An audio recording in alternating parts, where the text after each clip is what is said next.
their seats. So in solidarity with them, I will also remain seated.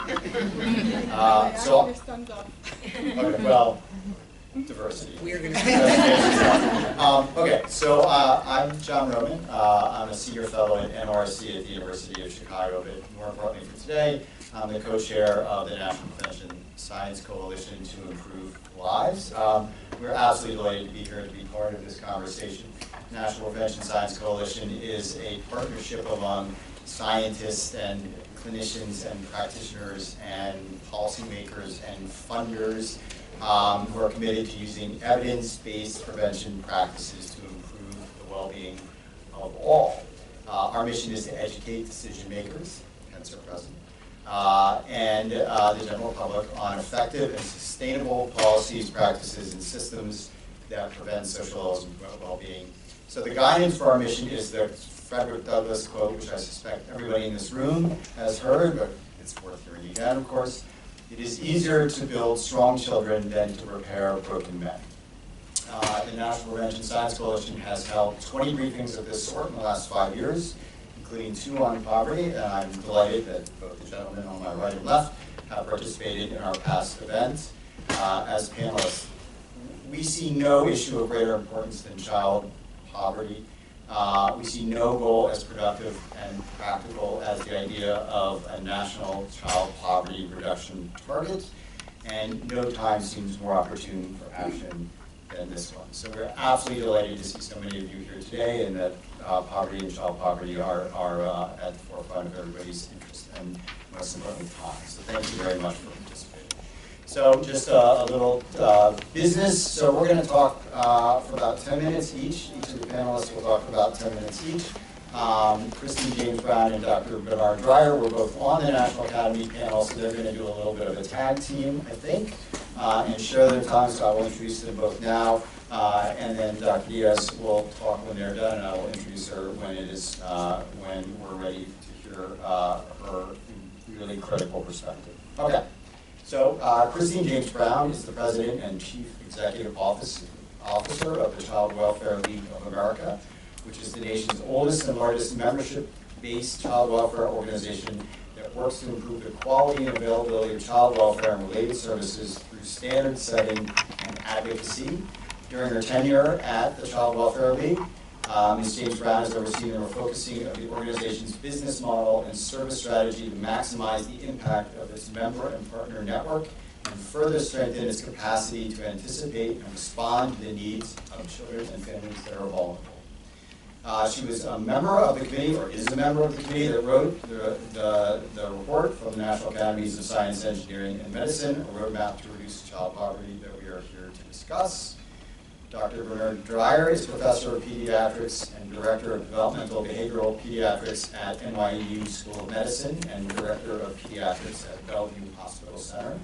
He's the past President of the American Academy of Pediatrics, which co-sponsored this event, and presently the Medical Director of Policies for the American Academy of Pediatrics. He's also a member of the Committee of the National Academies of Science, Engineering, and Medicine that produced a roadmap to reduce child poverty. So we turn it over to Great, thank you. Let me start by thanking Bruce and First Focus and your partners in fighting child poverty for sponsoring this. I know many of you in the room, and I want to also thank you for your work over many, many years on behalf of children and families. Dr. Dreyer and I are both, I'm going to be very clear that we're wearing our National Academies hat. Some of you have heard me with my CWA hat on. That will not be on today, or I will let you know when it is on. And we both decided we need to sit up front.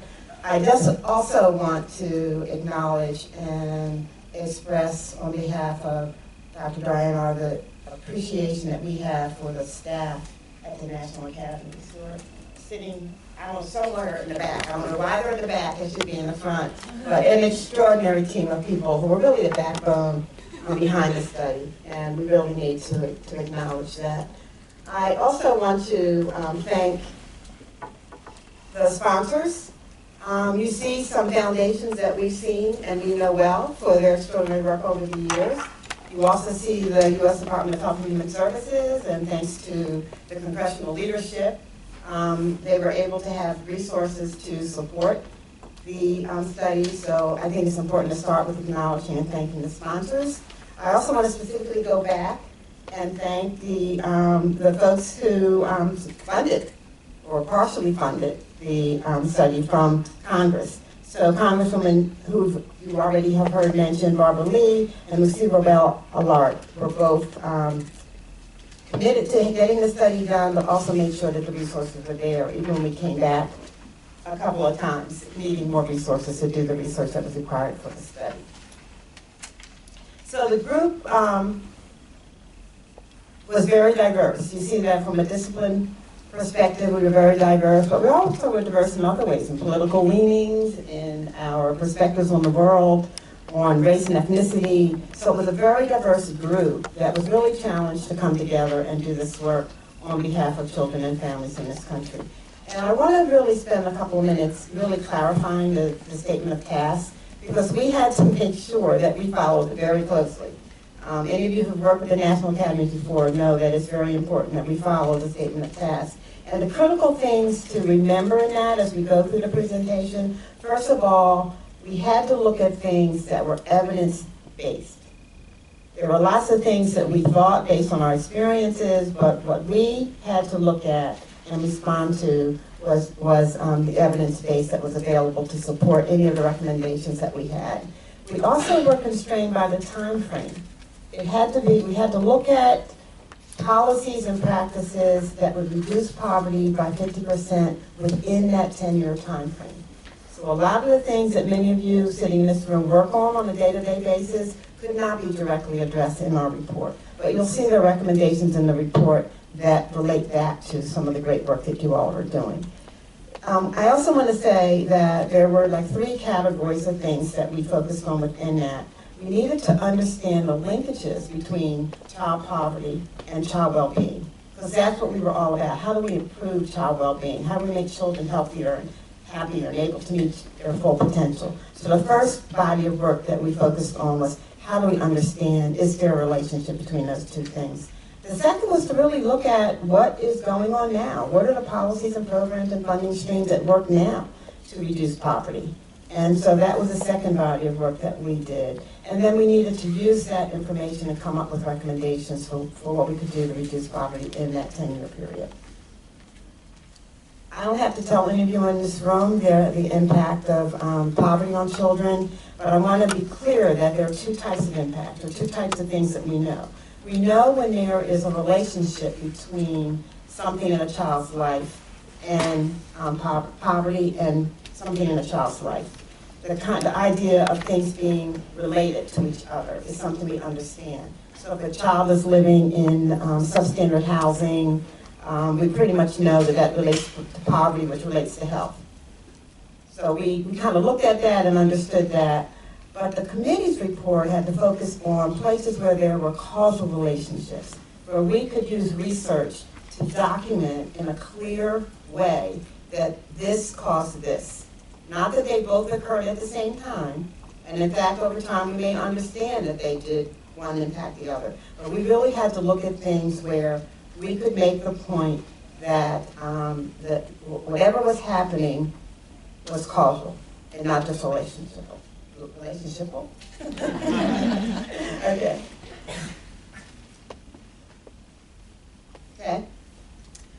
So, even with that constraint, the weight of the evidence that we looked at, where we could document a relationship between poverty and a negative impact on a child, was substantial.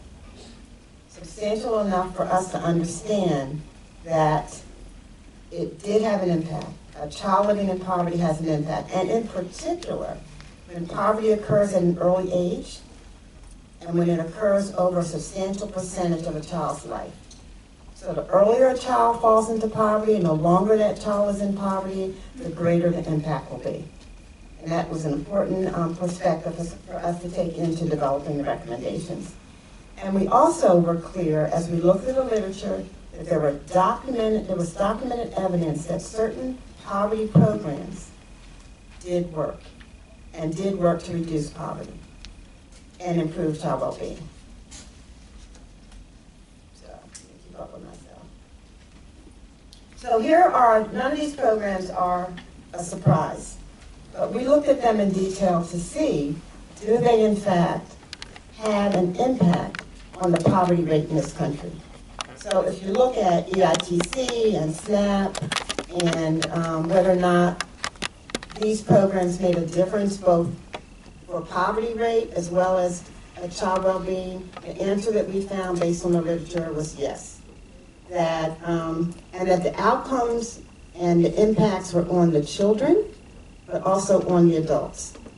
And sometimes those two things interconnected. So if you look at earned income tax credit, public health insurance, many of the things that we're focused on, many of you in this room, are the evidence that we were able to document shows that there is an impact, a clear impact. So again, those are the programs that we could document as having an impact on children. And they're programs that, as you know, we could influence.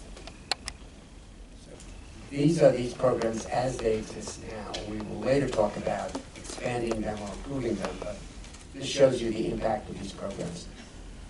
And as Christine said, in addition to reducing poverty, a number of these programs have evidence that they improve child outcomes as well. So obviously, the other thing that I would add is that this is based on known research. There could be even greater impacts that we weren't able to document because of the research. So, we feel fairly strongly as a committee that a 50% reduction in the poverty rate, child poverty rate, is achievable. And we also looked at other countries to see what they were doing. Bruce already mentioned success in the U.S., and we have seen in the U.S. some improvement in child poverty. But when you look at the U.K. and Canada, they've done some pretty remarkable things with respect to reducing poverty. And we looked at and tried to learn from some of the approaches, although their policies may be slightly different, the approaches that they took in terms of reducing child poverty in those countries. So I'm going to, Techie is moving along here, and I'm going to start talking about what we did with individual programs and policy packages. And we looked at 20 different programs. Actually, there were probably about 12 programs, but we modeled them in a sort of a lower level improvement and a higher level improvement. And based on that, we ended up with recommending, or I should say recommending, but presenting 4 packages that put them together in a variety of ways, and I'll get to that now.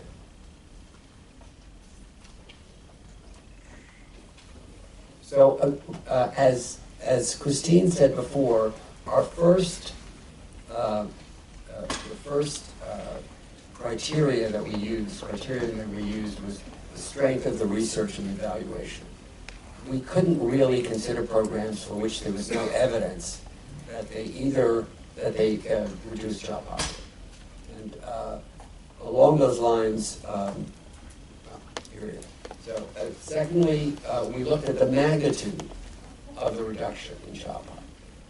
And thirdly, we looked at specific high-risk groups, especially groups such as people living in deep poverty and children of ethnic minorities.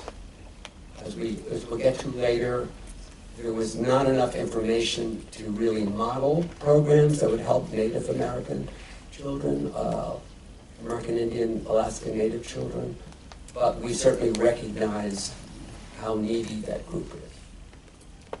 Then we looked, of course, at the cost, and then we looked at sort of what I would say, or maybe Christine would say, were American values, such as impacts on work, on marriage, on opportunity and social inclusion, and try to incorporate those in our recommendations. And just to add to that, I think one of the other reasons that you'll see marriage quite a bit throughout this report was the poverty rate among single-parent families, which was extremely high in comparison to other families. I'm going to reiterate 2 things before we go to the next slide that Christine made a point, because in previous presentations, I think people in the audience have had difficulty with these two things. And one is what you so eloquently said, which is that many of the programs that we all value, actually that I spend my career doing research on, to be honest, are not in these packages. And those are programs that improve early child brain development, home visiting, a variety of programs that focus on early childhood, which we know are very important. But those programs improve children in the long run. They do not reduce poverty in the next couple of years. And so we were constrained, and I'm saying this again because it's important to understand that in our hearts, we believe in those programs, but they're not part of these packages because of the state of tax. The other thing I want to say again is that income poverty hurts, and reducing income poverty helps.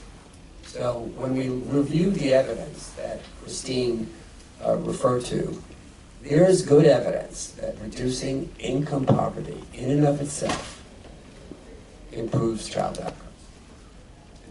We're not presenting the detail of that today, but it's in the report. It's only 600 pages. I'm presently reading a 1,000-page book on the life of Winston Churchill, so 600 pages is nothing.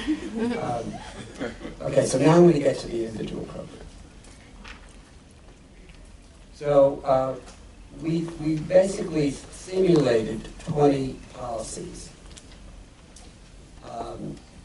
There were basically 10 program options, and each option we had a less intense and more intense version that we simulated.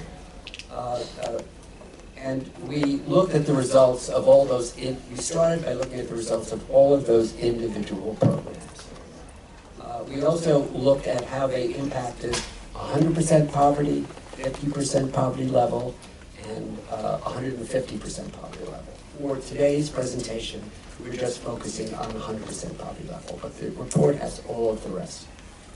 We also used the supplemental poverty measure, which is different than the usual poverty measure that you're used to seeing, and that is because we were told to use it. But in addition, the rationale for using it is that it gives credit for the very programs that we were modeling to improve poverty, which you wouldn't necessarily see in the regular poverty measure.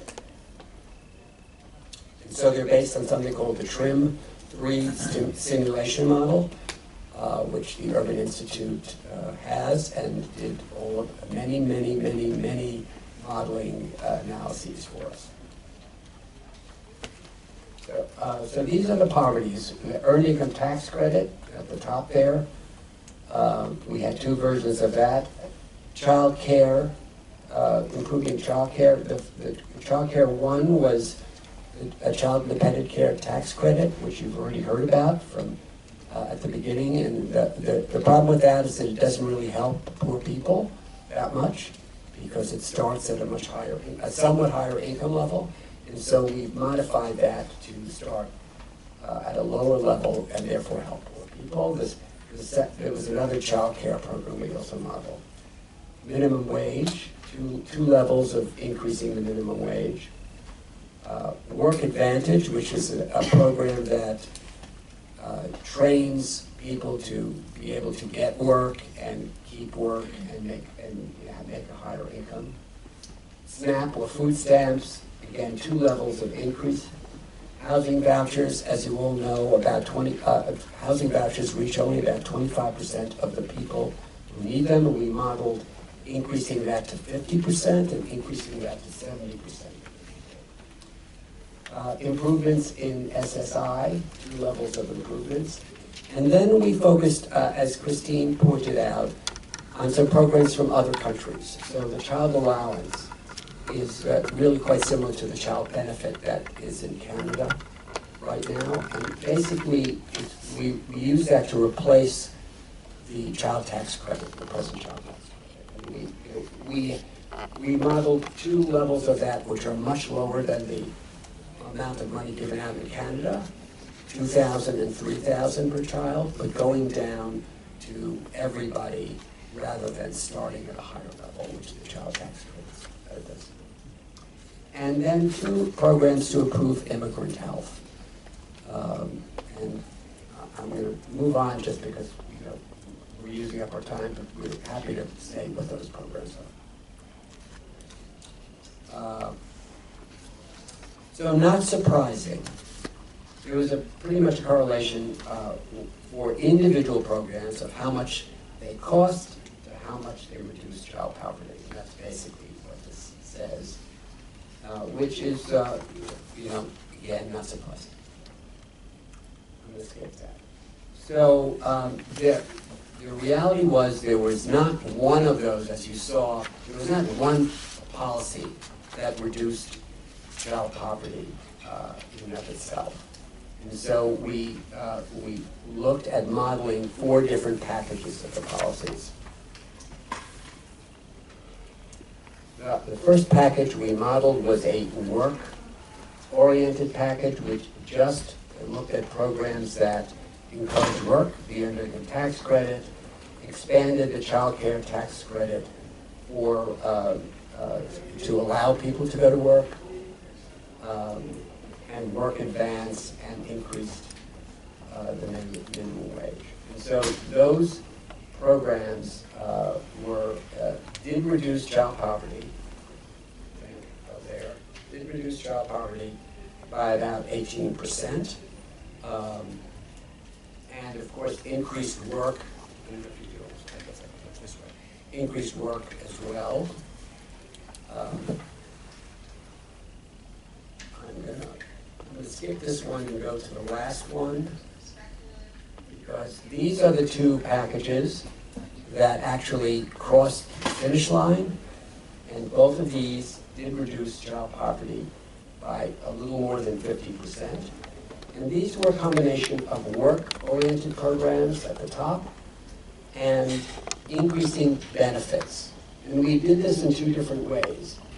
The third column there is basically increasing benefits in existing programs, such as SNAP and housing vouchers. And then the second package looks at new programs, beginning a child allowance, beginning child support assurance, and improving the benefits for immigrants.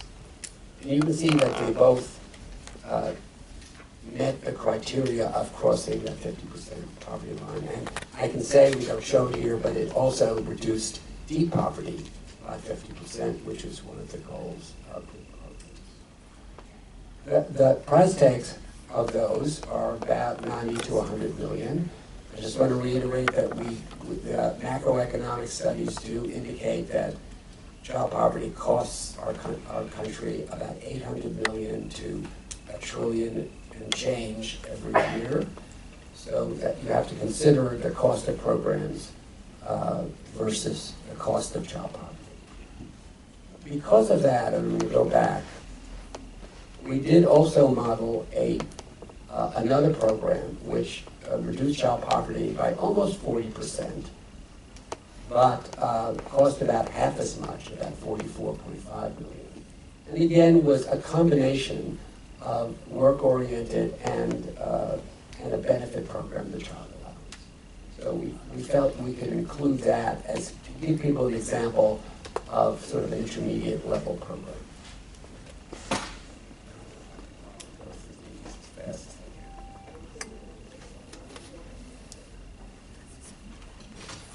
So conclusions are that individual policy programs make changes that are insufficient, but bundling work-oriented and income support programs can reduce child poverty and increase employment.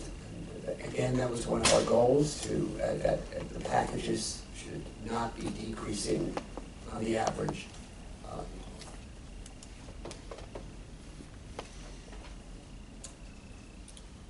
We also focused a lot on contextual factors, because there are factors that impact how effective any of these programs can be. So for example, and they're listed here, Stability and predictability of income. We know that poor families often have ups and downs in their income and therefore can't plan a budget properly to help their children. And so, although this is not a recommendation, we know the context of this would make it more helpful to families if they could have adequate benefits at well-timed intervals. So, for example, there have been discussions in the past about giving the earned income tax credit on a monthly basis rather than a big a lump sum at the end of the year.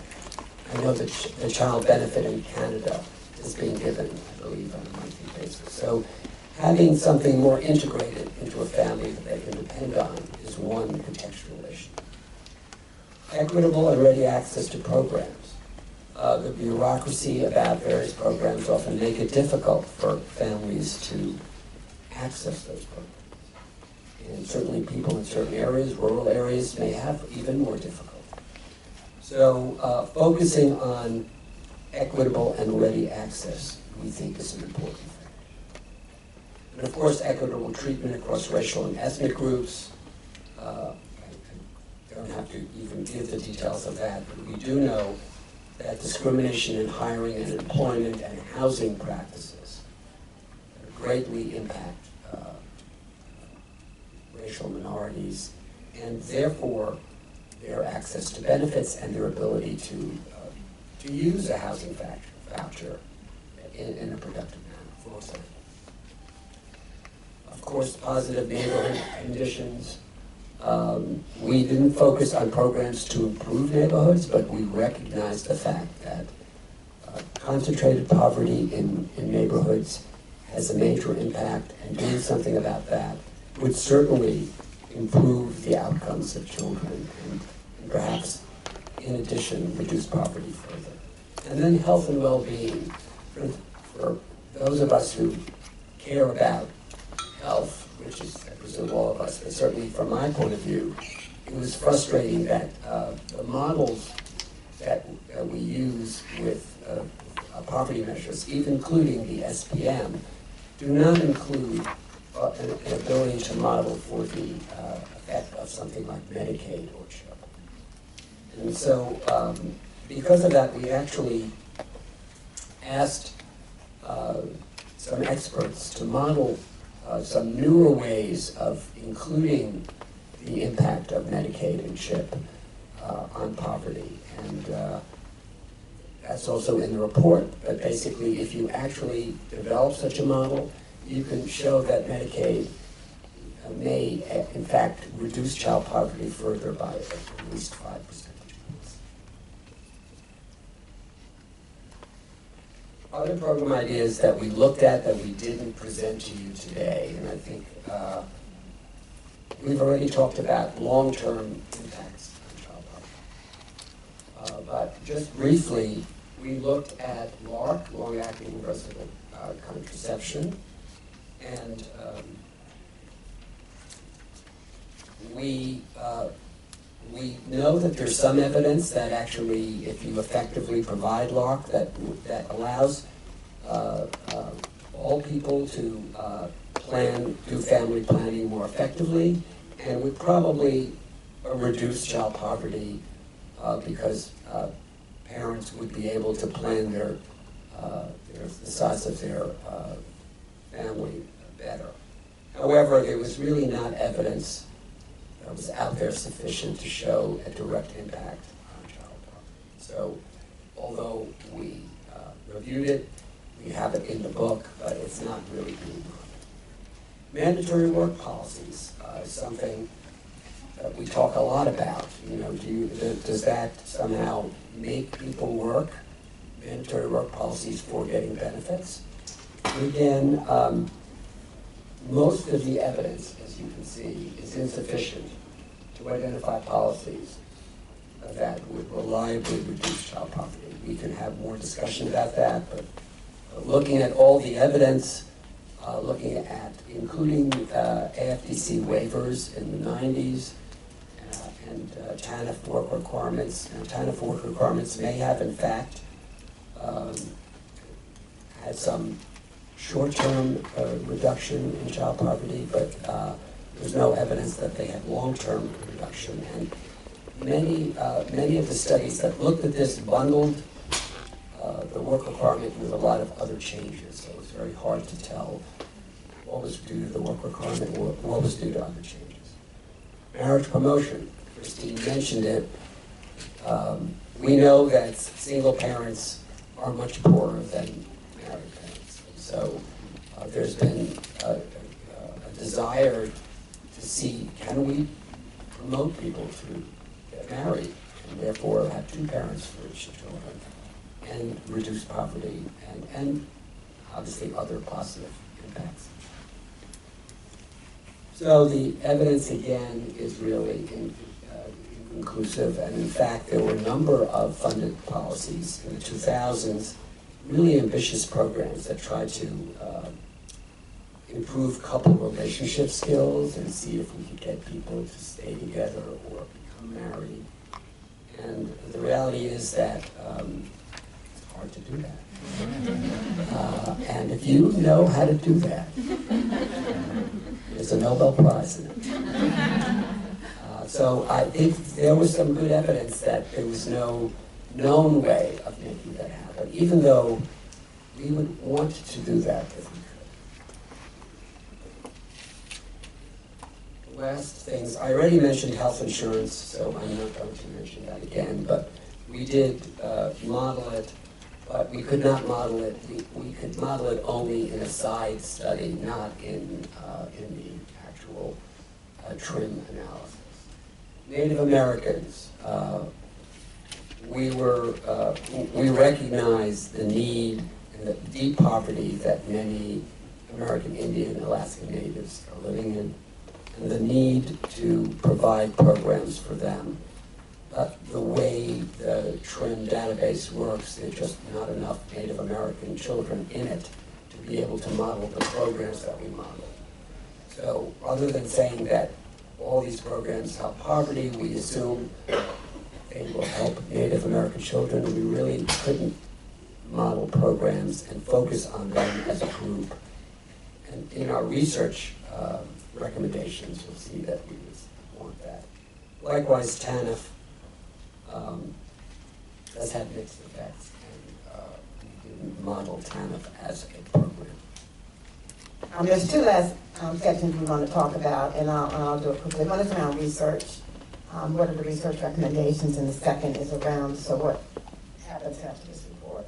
So around the research, I think one of the things that we found is that you often heard either Benard or I say, but we didn't know enough, in a number of places across the report. And we are clear, and I don't know why it would be a surprise to you that a bunch of researchers primarily would come out with a recommendation that we need more research. But we do. We need research that finds a way to connect the contextual issues that we think have implications for the ability to move out of poverty to actual programs. And we think that the way to get at that is to build requirement for research into different programs, and to make sure that states are able to provide waivers in how programs get organized and delivered so that we can learn from them, and also for funding for research in these particular issues. Those are the things that we really need in terms of how we get the research done. It needs to be on the contextual implications that Benard talked about. And we need to improve the federal data that is available. We need to know more about what's happening with certain populations and subsets of the populations, many of whom we know are impoverished, but we don't know enough about what it looks like, where it occurs, and why it occurs. So on the research side, there's a lot we have to do. And it was actually my favorite set of recommendations. So I think it's an important area for us to focus on. We should not be wondering what the relationship is between health and poverty. And we just shouldn't. So I was putting on that. For 1 second. Sorry about that. The other thing finally is next steps. Part of it is just this, being in front of as many people as possible to get the report out, the disseminate the report, but then to establish a coordinating mechanism to ensure that the report is followed up on and that the research recommendations are approved. And then mechanisms to ensure that the research and data that's required is implemented. And that's something that Congress can really help us with in terms of what should the census data look like? How should it be organized? How should the poverty table be structured? So those are the things that we know Congress can help us with, and so can all of you in terms of moving it forward. So I'm going to stop there and say I think it's best to move to the next and we can come back with any questions.